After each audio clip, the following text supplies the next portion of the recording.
Нурлан Насип Супер KG порталына интервью берип, адамда жүрөк бирөө гана болуш керек деген оюн билдирген.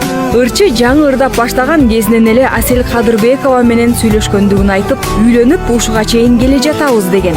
Ошондой эле Нурлан мырза байлык деп ата-энесин, кызынын апасын жана жакындарын эсептей турганын кошумчалаган.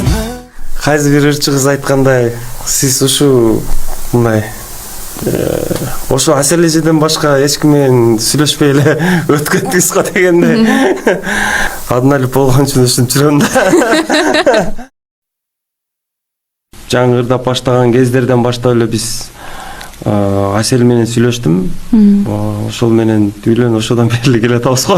Кайсы бир ырчы кыз айткандай, ошо Асельдиден башка эч ким менен сүйлөшпөй эле өткөндүңүз го дегенде негизи адамда жүрөк бирөө эле болуш керек деп ойлойм. Однолюб болгон үчүн ушинтип жүрөм да. Муну табайбы? Шаарга келип бузулдум деген. Эмне кылып бузулуп жүрөсүң деп?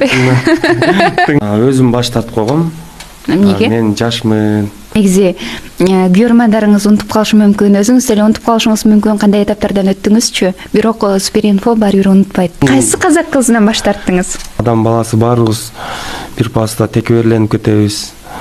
Кээде өзүбүздү тааныбай калабыз дегендей. Мага будан 3-4 жыл болуп калды.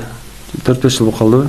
Ошо эмгек сиңирген артист беребиз деп беришкен да. 4-5 жыл мурун. Бул наамга татыктуу эмесмин депчи. Бир адамдын көңүлүн калтырган бул ошо кабада ташты талкалай бергенге барабар деп айтылат да. Ошондуктан бул көңүл меники эле эмес, баарыныкыны эме десем болот да. Ошон үчүн бири-бирибизди бул жашоодо айырылап